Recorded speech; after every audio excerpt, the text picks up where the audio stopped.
Assalamualaikum. Welcome back to my channel. Welcome back to our channel. So നമ്മൾ ഇന്നത്തെ video എന്ന് പറഞ്ഞാൽ ഒരു റിക്വസ്റ്റഡ് വീഡിയോ ആണ്. കുറേ സമയങ്ങളായിട്ട് പലപ്പോഴായിട്ട് പല ആൾക്കാർ നമ്മുടെ അടുത്ത് ചോദിച്ചിട്ടുള്ള കുറേ കാര്യങ്ങളുണ്ട്. ഷൈനുട്ടിയുടെ പ്രായമുള്ള കുട്ടികളെ എങ്ങനെ ഹാൻഡിൽ ചെയ്യണം, മിയക്കുട്ടിയുടെ പ്രായമുള്ള കുട്ടികളെ എങ്ങനെ ഹാൻഡിൽ ചെയ്യണം, പാരൻറ്റിങ് ടിപ്സ് എന്തൊക്കെയാണ്, അതൊക്കെയാണ് നമ്മൾ ഇന്നത്തെ വീഡിയോയിൽ ഇൻക്ലൂഡ് ചെയ്യാനായിട്ട് പോയിട്ടുള്ളത് ഗൈസ്. യെസ്. അപ്പോൾ ഇന്നത്തെ വീഡിയോക്കകത്ത് നമ്മളിത് ചേർക്കാനുള്ള അതിൻ്റെ മെയിൻ റീസൺ എന്താണെന്ന് വെച്ചാൽ ഈ ഒരു വീഡിയോ ചെയ്യുമ്പോൾ ഞാൻ ഇവർ രണ്ടുപേരെ കൂടെ ഇരുത്തണം. കാരണം ആസ് എ പാരൻറ്റ് ഞാനിങ്ങനെ എൻ്റെ എമോഷൻസിനെ കുറിച്ച് ഡിസ്കസ് ചെയ്തിട്ട് വലിയ കാര്യമൊന്നുമില്ല. അപ്പം ഞാൻ എങ്ങനെയാണ് പാരൻറ്റിങ് ചെയ്യുന്നതെന്നുള്ളത് പലപ്പോഴും അല്ലെങ്കിൽ ചിലപ്പോഴെങ്കിലും നിങ്ങൾക്ക് ആക്സെപ്റ്റ് ചെയ്യാൻ കുറച്ച് ബുദ്ധിമുട്ടുണ്ടായിരിക്കും. കാരണം എൻ്റെ പാരൻറ്റിങ് ഇത്തിരി ഉഡായിപ്പ് പാരൻറ്റിങ് ആണ് ഗൈസ്. അതായത് സാധാരണ നിങ്ങളൊരു പാരൻ്റ് ആണെങ്കിൽ ചിലപ്പോൾ നിങ്ങൾക്ക് ഇഷ്ടമില്ലാത്ത കുറേ കാര്യങ്ങൾ ഞാൻ എൻ്റെ കുട്ടികളെ ചെയ്യാനായിട്ട് പ്രോത്സാഹിപ്പിക്കാറുണ്ട്. ഫോർ എക്സാമ്പിൾ പറയുകയാണെങ്കിൽ പുഴയിൽ പോവുകയാണെങ്കിൽ മീൻകുട്ടിനെ വെള്ളത്തിലെടുത്തിട്ട് കുറച്ച് പുഴയത്തെ വെള്ളം ചെന്ന് കുടിപ്പിക്കും, പിന്നെ മഴ കൊള്ളിപ്പിക്കും, ചളിയിൽ കളിപ്പിക്കും, മീൻ പിടിക്കാൻ പറഞ്ഞയക്കും, ഇവർ മണ്ണ് വാരി കളിക്കും, പിന്നെ ഒരുമാതിരിപ്പെട്ട എല്ലാവിധ ഉടായ്പ പരിപാടിക്കും ഞാൻ കൂട്ടു നിൽക്കും. ഇവന് കാറിൻ്റെ ക്രൈസ് വരുമ്പോൾ ഞാൻ കാറിൻ്റെ പിന്നാലെ പോവും, ഇവന് മീൻ പിടിക്കേണ്ട ക്രൈസ് വരുമ്പോൾ ഞങ്ങൾ പാടങ്ങൾ തേടി പോവും. അതുപോലെ ആക്ച്വലി എൻ്റെ parenting is little bit different, കുറച്ചൊരു ഡിഫറെൻ്റ് ആണ്. കാരണം നിങ്ങൾ നിങ്ങളുടെ കുട്ടീനെ ഇതുപോലെയാണോ പാരൻറ്റ് ചെയ്യാൻ ഉദ്ദേശിക്കുന്നത് എന്നുള്ളത് എനിക്ക് അറിഞ്ഞൂടാ. ഞാൻ എന്ന് വെച്ചാൽ കുട്ടികളുടെ ഒട്ടുമിക്ക പാഷൻ്റെയും അവരുടെ ഒട്ടുമിക്ക താല്പര്യങ്ങളുടെയും പുറകെ പോകാൻ ആഗ്രഹിക്കുന്ന ഒരു പാരൻ്റാണ്. പിന്നെ സ്റ്റഡീസിൻ്റെ കേസിലോട്ട് നേരെ കയറുന്ന സമയത്ത് ഒരു ഓവറോൾ ഉള്ള കാര്യം പറയണേ, ഞാൻ എൻ്റെ കുട്ടികളുടെ പഠിത്തത്തിൽ ഇവരെപ്പോഴും 100-ൽ 100 വാങ്ങിക്കണം എന്നൊന്നും ആഗ്രഹിക്കാത്ത ഒരു പാരൻ്റാണ്. ചുരുക്കി പറഞ്ഞാൽ നിങ്ങൾ നിങ്ങളുടെ കുട്ടികൾ കംപ്ലീറ്റ് ആയിട്ട് പഠിച്ച് ഇങ്ങനെ ഹൈപ്പിൽ എത്തണം എന്നൊക്കെ വിചാരിക്കുന്ന ഒരാളാണെന്നുണ്ടെങ്കിൽ എൻ്റെ അടുത്ത് നിന്ന് നിങ്ങൾ കുറച്ച് ഡിഫറെൻ്റ് ആണ്. കാരണം ഞാൻ ആഗ്രഹിക്കുന്ന എൻ്റെ കുട്ടികൾക്ക് നല്ല കരിയർ ഉണ്ടാവണം എന്ന് മാത്രമാണ്. അതായത് ഇവരിപ്പോൾ എല്ലാ പഠിക്കുന്ന വിഷയത്തിലും 100-ൽ 100 വേണമെന്ന് എനിക്ക് നിർബന്ധമില്ല. ഇവർക്ക് ഏത് ഫീൽഡാണോ ഇഷ്ടം ആ ഫീൽഡിൽ ഇവർ നന്നായിട്ട് സ്കോർ ചെയ്യണം. ബാക്കിയുള്ള കാര്യങ്ങളൊക്കെ ആവറേജ് ലെവലിലേക്ക് ഇവർ പോയാലും വലിയ കുഴപ്പമില്ല എന്ന് ആഗ്രഹിക്കുന്ന ഒരാളാണ് ഞാൻ. But at the same time ഇവരുടെ സ്റ്റഡീസിന് ഞാൻ അത്യാവശ്യം ഇമ്പോർട്ടൻസ് കൊടുക്കാറുണ്ട്. പഠിച്ചില്ല എന്നുണ്ടെങ്കിൽ ഞാൻ അവരോട് പഠിക്കാൻ വേണ്ടി ഉപദേശിക്കാറൊക്കെ ഉണ്ട്. പക്ഷേ മാർക്ക് കുറഞ്ഞതിൻ്റെ പേരിൽ ഞാൻ നാഗവല്ലി ആവാറില്ല. ഓക്കെ, ഇപ്പം ഞാൻ എൻ്റെ കാര്യമാണ് കുറച്ച് കാര്യങ്ങൾ പറഞ്ഞത്. ഇനിയിപ്പം ഞാൻ എനിക്ക് കുട്ടികളെ കുറിച്ച് കാര്യങ്ങൾ പറയാം. മാഷാ അല്ലാഹ് അടിപൊളി അടിപൊളി അടിപൊളി മക്കളാണ് എൻ്റെ രണ്ടാളും. ഓക്കെ, മാഷാ അല്ലാഹ്. അപ്പോൾ രണ്ടാളും അടിപൊളി കുട്ടികളാണ്. അൽഹംദുലില്ലാഹ്, എനിക്കൊന്നും പറയാനില്ല എൻ്റെ മക്കളെ കുറിച്ചിട്ട്. I am really feeling proud. ഇത്രയും നല്ലൊരു മോനെയും മോളെയും കിട്ടിയതിൽ ഞാൻ ഭയങ്കര ഗ്രേറ്റ്ഫുൾ ആണ്. അൽഹംദുലില്ലാഹ്. സോ ബിക്കോസ് ഞാനൊരു കാര്യം പറയാം, എൻ്റെ മോനെന്ന് പറഞ്ഞാൽ എനിക്ക് ഇപ്പോഴാണെങ്കിൽ പോലും ഈ ഒരു ടൈമിലാണെങ്കിൽ പോലും എനിക്കൊരു അസുഖം വരുന്നതിനെ കുറിച്ചിട്ട് I'm not worried about that. Because ഞാനൊരു സൈഡിൽ എനിക്ക് വയ്യാതെ കിടന്നാൽ പോലും ഇവരെന്നെ നന്നായിട്ട് നോക്കുമെന്ന് എനിക്കറിയാം. അവൻ്റെ ഉപ്പാക്ക് വയ്യാണ്ടായിട്ട് പോലും അവൻ്റെ ഉപ്പാനെ അവൻ നന്നായിട്ട് ടേക്ക് കെയർ ചെയ്തിട്ടുണ്ടായിരുന്നു. മാത്രമല്ല 5 വക്ത് നിസ്കരിക്കുന്ന കാര്യമായിക്കോട്ടെ, ഖുറാൻ പഠിക്കുന്ന കാര്യമായിക്കോട്ടെ, അല്ലെങ്കിൽ വീട്ടിൽ എന്നെ ഹെൽപ്പ് ചെയ്യുന്ന കാര്യങ്ങളായിക്കോട്ടെ, എല്ലാം അവർ കൃത്യമായിട്ട് അവരെ കൊണ്ട് പറ്റുന്നതിൻ്റെ ദി ബെസ്റ്റ് അവർ ചെയ്യാറുണ്ട് കേട്ടോ. ചില കാര്യങ്ങളൊക്കെ നമ്മൾ പറഞ്ഞ് ചെയ്യിപ്പിക്കേണ്ടി വരാറുണ്ട്, ചില കാര്യങ്ങൾക്ക് ഷൗട്ട് ചെയ്യേണ്ടി വരാറുണ്ട്, ചില കാര്യങ്ങൾ നമ്മൾ നല്ല രീതിയിൽ അവർ പറഞ്ഞിട്ട് അനുസരിക്കാതെ വരുന്ന സമയത്ത് റിപ്പീറ്റഡ്ലി പറഞ്ഞിട്ട് അനുസരിക്കാതെ വരുന്ന സമയത്ത് കുഞ്ഞു കുഞ്ഞു പണിഷ്മെൻറ്റ്സ് കൊടുക്കാറുണ്ട്. ഇതൊക്കെ വരാറുണ്ട്. പോസിറ്റീവ് പാരൻറ്റിംഗ് എന്ന് പറയുമ്പോൾ ഞാൻ കംപ്ലീറ്റ്ലി പോസിറ്റീവ് മാത്രമല്ല കേട്ടോ, ഞാൻ കുറച്ച് ട്രഡീഷണൽ പാരൻറ്റിംഗ് കൂടെ ഇംപ്ലിമെൻറ്റ് ചെയ്യുന്ന ഒരാളാണ്. അപ്പോൾ എൻ്റെ പാരൻറ്റിങ്ങിൽ ഇതൊക്കെ ഇൻക്ലൂഡഡ് ആണ്. അപ്പോൾ ഞാൻ എൻ്റെ വേർഷൻ പറയുന്നതിനേക്കാൾ ഇവിടെ എൻ്റെ മിയക്കുട്ടിയാണെങ്കിലും എക്സാക്ട്ലി ഷെയ്നുവിൻ്റെ പറഞ്ഞ പോലെ തന്നെയാണ് കേട്ടോ. ഇവള് ഇപ്പം നിങ്ങൾക്ക് കണ്ടപ്പോൾ തന്നെ മനസ്സിലായിട്ടുണ്ടാവും, ഇവള് ഒരു പൊടിക്ക് ഷാവല് പറയും ഇവള് തെലുങ്ക് പടത്തിലെ കൊമേഡിയനാണ്, ഉമ്മാനെ പൊക്കാൻ വേണ്ടി നടക്കുകയാണെന്ന്. ഓൾവേസ് ഓള് എൻ്റെ അങ്ങനെ എന്താ പറയുക പാമ്പർ ചെയ്യാനായിട്ട് ഇഷ്ടപ്പെടുന്ന ഒരാളാണ്. എനിക്ക് ഇടയ്ക്ക് തോന്നും ഞാൻ ഇവളുടെ ഉമ്മയാണോ അതോ ഇവളെ എൻ്റെ ഉമ്മയാണോ എന്ന്. ഇവിടെ എന്നെ അത്ര നന്നായിട്ട് ടേക്ക് കെയർ ചെയ്യാറുണ്ട്. അപ്പോൾ ആക്ച്വലി നമുക്ക് ബാക്കിയുള്ള കാര്യങ്ങൾ, അതായത് ഞാനൊരു യൂട്യൂബർ ആയത് കാരണം കൊണ്ട് അല്ലെങ്കിൽ എൻ്റെ ഒരു ബിസി ഷെഡ്യൂളിൽ എൻ്റെ പിള്ളേർ എത്രമാത്രം എങ്ങനെയാണോ അവർ അതിനെ നോക്കി കാണുന്നത് എന്നുള്ള കാര്യം ആദ്യം നമുക്ക് അവരോട് ചോദിക്കാം. കാരണം പാരൻറ്റിങ് എക്സ്പ്ലോർ ചെയ്യുമ്പോൾ നമ്മൾ ആസ് എ പാരൻസ് നമ്മൾ എന്താണെന്നുള്ളത് കുട്ടികൾ പറഞ്ഞാലേ മനസ്സിലാവുള്ളൂ. ഒരു ഉമ്മ എന്നുള്ള നിലക്ക് ഞാൻ എങ്ങനെയാണ്? അടിപൊളി. എന്തേലൊക്കെ പരാതി ഉണ്ടോ ഉമ്മാനെ കുറിച്ച്? ഉമ്മ മറ്റേ പുറത്തോട്ട് തിരിച്ചു കഴിയുമ്പോൾ സങ്കടം വരാറുണ്ട്, പരാതിയൊന്നുമില്ല. പുറത്തു പോയിട്ട് തിരിച്ചു വരുമ്പോൾ സങ്കടം വരാറുണ്ടെന്നാ? എന്തിനു പുറത്തു പോയിട്ട് വരുമ്പോൾ? മറ്റേ ഓഫീസിൽ നിന്ന് തിരിച്ച് രാത്രി വരുമ്പോൾ കാണാൻ പറ്റാത്തതുകൊണ്ട് സങ്കടമുണ്ട്. എടാ ഞാനൊരു 2-3 പ്രാവശ്യം കോഴിക്കോട് പോയ കഥല്ലേ പറയണ? യെസ്, അതായത് ഞാൻ എൻ്റെ സ്റ്റഡീസിന്, അതായത് എൻ്റെ അക്കാഡമിയുടെ ഒരു പരിപാടികൾക്കൊക്കെ വേണ്ടിയിട്ട് ഞാനൊരു 3-4 ദിവസം കോഴിക്കോട് സ്പെൻഡ് ചെയ്തിട്ടുണ്ടായിരുന്നു. പിന്നെ ഒരു ക്യാമ്പിൻ്റെ പാർട്ടായിട്ട് വയനാട് പോയിട്ടുണ്ടായിരുന്നു. അപ്പോൾ ആ ഒരു ടൈമിൽ അവരെന്നെ മിസ് ചെയ്തിട്ടുണ്ട്. അതിലവർക്ക് സങ്കടം ഉണ്ടെന്നാണ് അവർ പറയുന്നത്. ആക്ച്വലി അതിലെനിക്ക് സങ്കടമില്ലേ? ഉണ്ട്. ഞാൻ കരഞ്ഞിട്ടുണ്ട് കേട്ടോ അവരെന്നെ മിസ് ചെയ്തിട്ട്. പിന്നെ ഒരു ദിവസം കോഴിക്കോട് പോയി ഞങ്ങൾ തിരിച്ചു വന്നപ്പോൾ ഒരു ദിവസം നിന്നിട്ടുള്ളൂ. അപ്പോൾ തിരിച്ചു വന്നപ്പോൾ ഞാൻ പിന്നെ മാത്രമല്ല ഞാൻ 2 ദിവസം നിന്ന്, അതായത് 3 ദിവസം നിന്നിട്ടുണ്ടായിരുന്നു. ആ ഒരു 3 ദിവസത്തിൽ ഞാൻ ഇവരെന്നെ അങ്ങോട്ട് കൊണ്ടുപോയി. അതിൻ്റെ വ്ളോഗ് നമ്മൾ ഇട്ടിട്ടുണ്ടായിരുന്നു. കൊണ്ടുവന്നിട്ടുണ്ടായിരുന്നു. അപ്പം എന്താ ഫീൽ ചെയ്തേ? നല്ലായിരുന്നു. പക്ഷെ പോയി വന്നപ്പോൾ കച്ചില്. പോയിട്ട് തിരിച്ചു വരുന്ന സമയത്ത് എല്ലാവരും കരഞ്ഞിട്ടാണ് വന്നത്. ഇവൻ ബഷീറൊക്കെ കരഞ്ഞിട്ടാണ് വന്നത്. അപ്പോൾ എല്ലാവരും എന്നെ മിസ് ചെയ്തിട്ടുണ്ടായിരുന്നു. ഞാനും അവരെ എല്ലാവരും നന്നായിട്ട് മിസ് ചെയ്തിട്ടുണ്ടായിരുന്നു. കാരണം ഇവർ ജനിച്ച ശേഷം ആദ്യമായിട്ടാണ് ഞാൻ അങ്ങനെ ഒരു ബ്രേക്ക് പിള്ളേരുടെ അടുത്ത് അന്ന് എടുത്തിട്ടുണ്ടായിരുന്നത്. അതിൻ്റെ ഒരു ബുദ്ധിമുട്ട് എനിക്കുണ്ടായിരുന്നു, കുട്ടികൾക്കുണ്ടായിരുന്നു. ബട്ട് ആ ഒരു ടൈം എന്ന് പറയുന്നത് എൻ്റെ ഡിപ്രഷൻ അതിൻ്റെ പീക്കിൽ നിൽക്കുന്ന ഒരു സമയമായിരുന്നു കേട്ടോ. പിന്നെ ആൻഡ് ആഫ്റ്റർ ദാറ്റ് അതല്ലാതെ ഇപ്പോൾ ഉമ്മ ഒരു യൂട്യൂബർ ആയതിൻ്റെ പേരിലോ അല്ലെങ്കിൽ ഒരു ഓഫീസ് സ്റ്റാർട്ട് ചെയ്തതിൻ്റെ പേരിലോ വേണ്ടായിരുന്നു, ഉമ്മ ഇങ്ങനെ ഫുൾ ടൈം വീട്ടിൽ തന്നെ ഇരുന്നാൽ മതിയായിരുന്നു ഒന്നും നിങ്ങൾക്ക് എപ്പോഴും തോന്നിയിട്ടുണ്ടോ? ഇല്ല, തോന്നിയിട്ടില്ല. ഓക്കെ. പിന്നെ ഇപ്പം എല്ലാ ഉമ്മമാരും ഉണ്ടല്ലോ, വീട്ടിൽ തന്നെ ഇരിക്കും, കുട്ടികളെ ഫുൾ ടൈം ടേക്ക് കെയർ ചെയ്യും, അല്ലെങ്കിൽ അങ്ങനെ അവരെ കൂടെ തന്നെ ഫുൾ ടൈം സ്പെൻഡ് ചെയ്യും. അപ്പം നിങ്ങൾക്ക് ഞാനൊരു ഇങ്ങനെ ജോലിക്ക് നിൽക്കുന്നതുകൊണ്ട് നിങ്ങൾക്ക് അങ്ങനെ എപ്പോഴെങ്കിലും ഉമ്മാനെ കിട്ടാതെ പോയിട്ടുണ്ടെന്ന് തോന്നിയിട്ടുണ്ടോ? ഇല്ല. ആക്ച്വലി ഞാൻ ഇവരെ കൂടെ ടൈം സ്പെൻഡ് ചെയ്യാൻ വേണ്ടി ചെയ്യുന്ന കാര്യം, ഇവരെ രാവിലെ മുതൽ ഇവർ സ്കൂളിൽ പോണ വരെ ഞാൻ ഇവരെ കൂടെ ഉണ്ടാവും. സ്കൂളിൽ പോയിട്ട് വൈകുന്നേരത്ത് ഇവർക്ക് മദ്രസ കഴിഞ്ഞ് വരുമ്പോഴേക്ക് മിക്കവാറും ഞാൻ ഇവരെ കൂടെ ഉണ്ടാവും. ഉമ്മ ഇല്ലാത്ത ടൈമാണെങ്കിൽ, ഇനി ഉമ്മ ഉള്ള ടൈമാണെങ്കിൽ ഉമ്മ ഇല്ലാത്ത ടൈമാണെങ്കിൽ, ആക്ച്വലി ഉമ്മ ഉള്ള ടൈമാണെങ്കിൽ ഞാൻ ഓഫീസിലുണ്ടാവും, ഉമ്മ ഉണ്ടാവും ഇവരെ കാര്യങ്ങളൊക്കെ നോക്കാനായിട്ട്. ഇപ്പോൾ അതല്ലാതെ ഇവർക്ക് മദ്രസ ഇല്ലാത്ത സമയമാണെങ്കിൽ ഞാൻ പിള്ളേരെ ഇങ്ങോട്ട് ഓഫീസിലേക്ക് കൊണ്ടുവരികയാണ് ചെയ്യുക കേട്ടോ. ആൻഡ് നമ്മൾ ഏറ്റവും കൂടുതൽ കാര്യങ്ങൾ ഡിസ്കസ് ചെയ്യാൻ എങ്ങനെയാണ് ഞങ്ങളുടെ കാര്യങ്ങളൊക്കെ ഡിസ്കസ് ചെയ്യുക, അല്ലെങ്കിൽ ഞങ്ങൾ ഇവർക്ക് കാര്യങ്ങൾ ഇപ്പം ഞാൻ അഡ്വൈസസ് ഒക്കെ കൊടുക്കുക എന്ന് പറഞ്ഞാൽ എങ്ങനെയാണ് അമ്മ നിങ്ങൾക്ക് അഡ്വൈസ് തരിക? നല്ല അഡ്വൈസാണ് തരിക എന്ന് പറയുന്നത്. ആക്ച്വലി ഞാൻ ഇവരോട് എന്തെങ്കിലും കാര്യങ്ങൾ ഡിസ്കസ് ചെയ്യണമെന്നുണ്ടെങ്കിൽ ഇവരെ പുറത്ത് കൊണ്ടുപോകാറാണ് പതിവ്.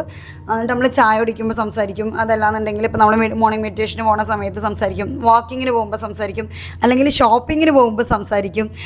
ആക്ച്വലി ഇവർ രണ്ടുപേരും നല്ലോണം എൻജോയ് ചെയ്യുന്ന പരിപാടിയാണ് എൻ്റെ കൂടെ ഷോപ്പിങ്ങിന് വരുന്നത്. നമ്മുടെ കൂടെ ഷോപ്പിങ്ങിന് വരുന്ന രീതി എങ്ങനെ എനിക്ക് ഇഷ്ടമാണ്. ഒബ്വിയസ്ലി എല്ലാ കുട്ടികൾക്കും ഭയങ്കര ഇഷ്ടമായിരിക്കും.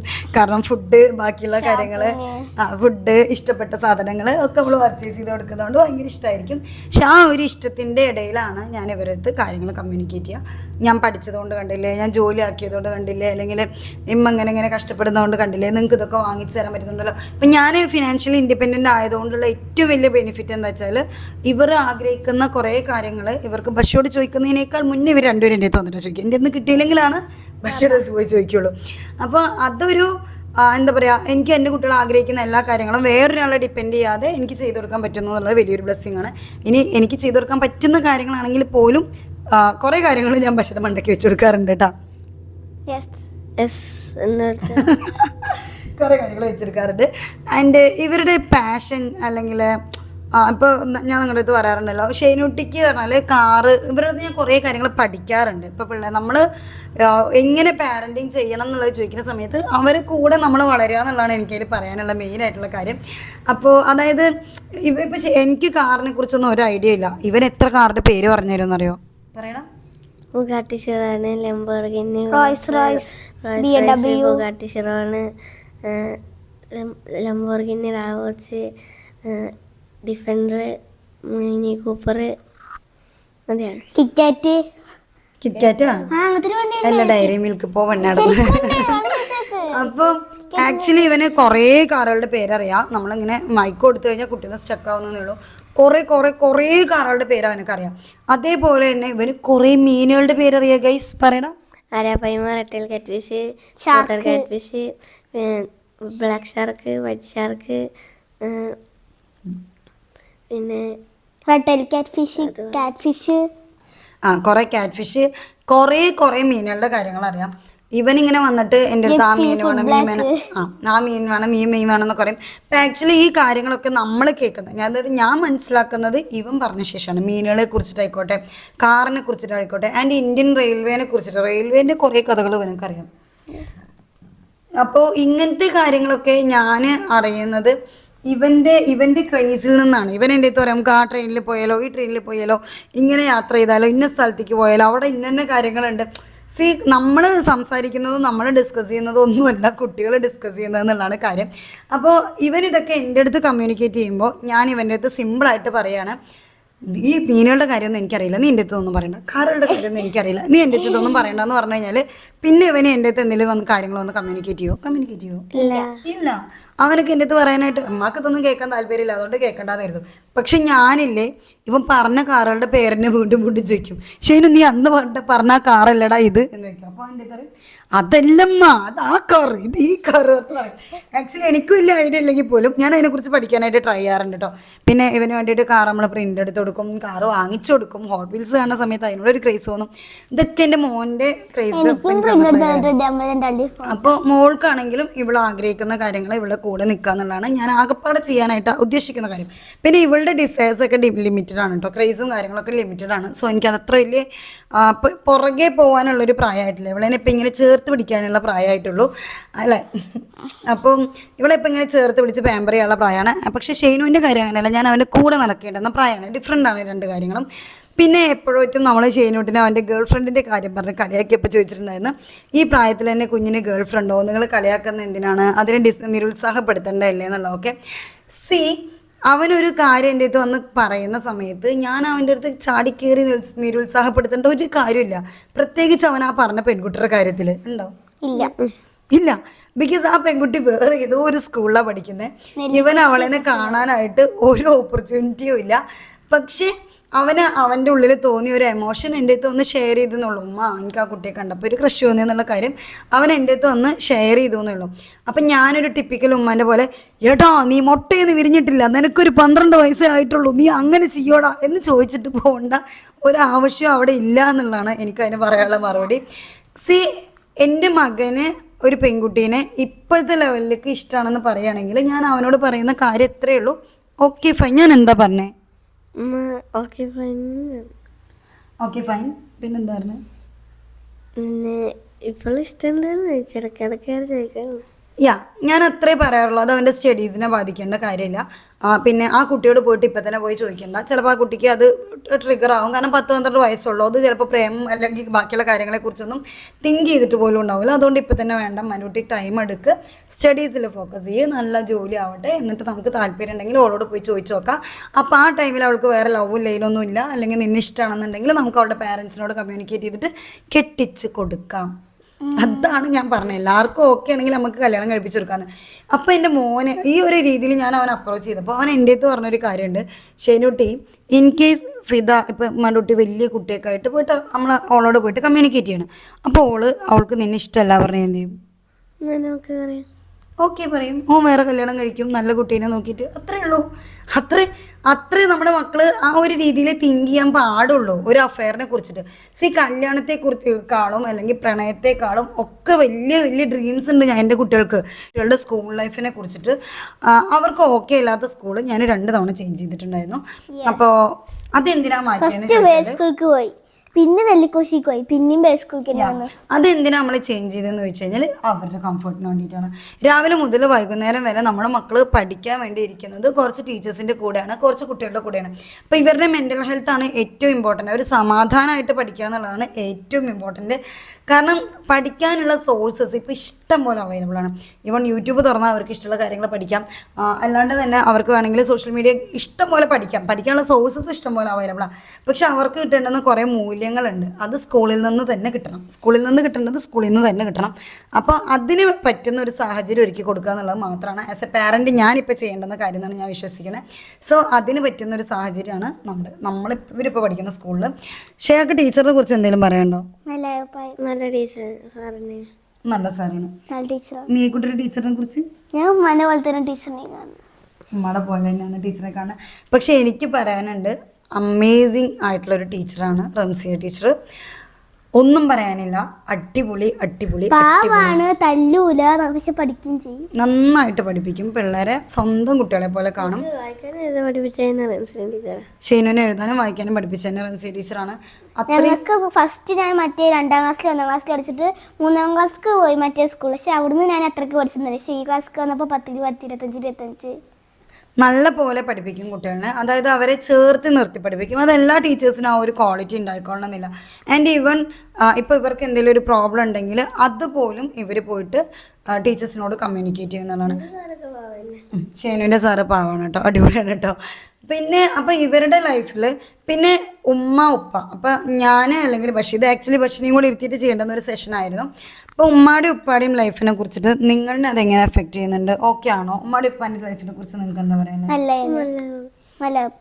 ഉമ്മയും വാപ്പയും തമ്മിലുള്ള ബോണ്ട് നിങ്ങൾക്ക് എങ്ങനെ? ഞങ്ങൾ തമ്മിലുള്ളൊരു കണക്ഷൻ, അത് ഉമ്മാൻ്റെയും വാപ്പാൻ്റെയും പെരുമാറ്റം, അത് കട്ട് ചെയ്യും. 1 മിനിറ്റ്, ആ കോളൊന്ന് കട്ട് ചെയ്ത മോനെ. ഓക്കെ, ഉമ്മാടെയും വാപ്പാടെയും തമ്മിലുള്ള ബന്ധം ഉണ്ടല്ലോ, കണക്ഷൻ, അതിനെക്കുറിച്ച് നിങ്ങൾക്ക് എന്താ പറയുന്നത്? നല്ല അഭിപ്രായം. വീട്ടിൽ ഓവറോൾ എങ്ങനെ? സമാധാനമാണോ? ഹാപ്പി ആണോ? ഹാപ്പി. അപ്പോൾ ഇനി ഞങ്ങൾ ഇപ്പോൾ ഉമ്മാക്കൊരു അഡ്വൈസ് തരാണ്, ഉമ്മ ഇങ്ങനെ മാറണം, അങ്ങനെ പോയിട്ട് ഉമ്മാക്കൊരു അഡ്വൈസ് തരികയാണെങ്കിൽ നിങ്ങൾ എന്താ തരിക? ഇങ്ങനെ തന്നെ മതി എന്നാണോ പറയുന്നത്? ഓക്കെ. പിന്നെ നമ്മൾ മൊത്തം, അതായത് നിങ്ങൾ, ഞാൻ, വാപ്പ ഒക്കെ ഉള്ളൊരു ടോട്ടൽ നമ്മുടെ ഫാമിലിയിൽ എന്തെങ്കിലും ചേഞ്ച് കൊണ്ടുവരണമെന്നുണ്ടെങ്കിൽ എന്തായിരിക്കും നിങ്ങൾ കൊണ്ടുവരാൻ പറയുക? ഇങ്ങനെ തന്നെ മതി. സോ നിങ്ങൾ ഹാപ്പിയാണ്. അപ്പോൾ ഈ ഒരു സെഷൻ കൊണ്ട് നിങ്ങൾക്ക് എന്ത് കിട്ടിയെന്ന് എനിക്കറിയില്ല. പക്ഷെ ഞാൻ പറയാൻ ഉദ്ദേശിച്ച കാര്യം ഇത്രയാണ്. കുട്ടികളെ ഹാൻഡിൽ ചെയ്യുമ്പോൾ അവരുടെ പ്രായത്തിൽ നിന്നിട്ട് അവരെന്തുകൊണ്ട് നമ്മുടെ അടുത്ത് കമ്മ്യൂണിക്കേറ്റ് ചെയ്യണം എന്നുള്ളത് നോക്കിയിട്ട് സംസാരിക്കുക. ഇപ്പോൾ എക്സാമ്പിൾ പറയുകയാണെങ്കിൽ എൻ്റെ മിയക്കുട്ടിക്ക് ഒരു ഇഷ്യൂ ഉണ്ടായിട്ടുണ്ടെങ്കിൽ ഓള് ഇപ്പോൾ ഷെയ്നുവിൻ്റെ ലൈഫിലോ മിയാൻ്റെ ലൈഫിലോ ഉമ്മാൻ്റെ അടുത്തോ അല്ലെങ്കിൽ വാപ്പാൻ്റെ അടുത്തോ പറയാത്ത എന്തെങ്കിലും കാര്യമുണ്ടോ? ഷെയ്ൻ്റെ ലൈഫിൽ ഒന്നുമില്ല. ഇവർക്ക് എന്ത് ഇഷ്യൂ ഉണ്ടെങ്കിലും ഓടി വന്ന് പറയാനുള്ള ഒരു സ്പേസ് ഉണ്ടാക്കി കൊടുക്കുക എന്നുള്ളതാണ് മെയിനായിട്ട് ചെയ്യാനുള്ള കാര്യം. പിന്നെ ഞാൻ പിള്ളേരെ മെഡിറ്റേറ്റ് ചെയ്യിപ്പിക്കാൻ ശ്രമിക്കാറുണ്ട്, ഇടയ്ക്കിടയ്ക്ക് മെഡിറ്റേഷൻ കൊടുക്കാറുണ്ട്. അപ്പോൾ നമുക്കിന്നൊരു മെഡിറ്റേഷൻ്റെ ഒരു മൈൻഡ്ഫുൾനെസ്സിൻ്റെ ഒരു സെഷനും കൂടെ ജസ്റ്റ് ഒന്ന് പിള്ളേരെ വെച്ച് ചെയ്യാം. ഷെയ്നുട്ടി കണ്ണടച്ചിട്ട് നന്നായിട്ട് ഡീപ്പ് ബ്രെത്ത് എടുത്ത് രണ്ടാളും. ഇങ്ങനെയാണ് ഞാൻ ബ്രീത്തിങ് എക്സസൈസ് ചെയ്യിപ്പിക്കാറുള്ളത്. അതേപോലെ ഇവർക്ക് കോൺസെൻട്രേഷൻ കൂട്ടാൻ വേണ്ടിയിട്ട് അതാണ് ചെയ്യാറുള്ളത് കേട്ടോ.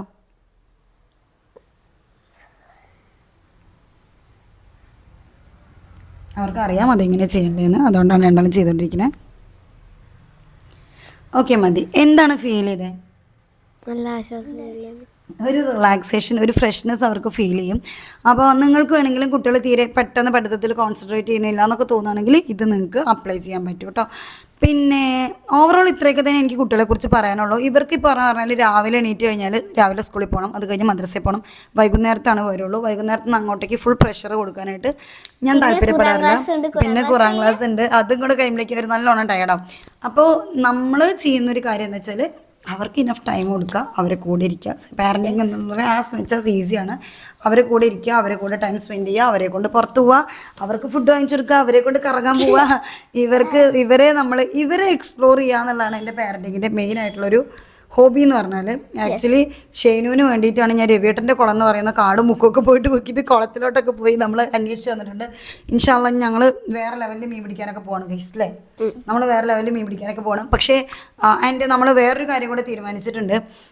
ഇന്ന് മുതൽക്ക് നമ്മളിപ്പം ഗ്രാജുവലി ഇപ്പം മേക്കുട്ടി ക്ലാസ്സുകൾ കയറി വരികയാണ്, ഷെഹിൻ ഓൾസോ ക്ലാസ്സുകൾ കയറി വരികയാണ്. സോ നമ്മൾ വേറെ ലെവലായിട്ട് വെറൈറ്റി രീതിയിൽ പഠിക്കാനായിട്ട് പോകണം, അല്ലേ? വെറൈറ്റി ആയിട്ടുള്ള രീതിയിൽ ഞങ്ങൾ പഠിക്കാനായിട്ട് പോകണം. അപ്പോൾ ഇത്രയൊക്കെയാണ് നമ്മുടെ കാര്യങ്ങൾ. വീഡിയോ ഇഷ്ടപ്പെട്ടിട്ടുണ്ടാവും എന്ന് വിചാരിക്കുന്നു. വീഡിയോ ഇഷ്ടപ്പെട്ട ലൈക്ക് ചെയ്യുക, ഷെയർ ചെയ്യുക, സബ്സ്ക്രൈബ് ചെയ്യുക.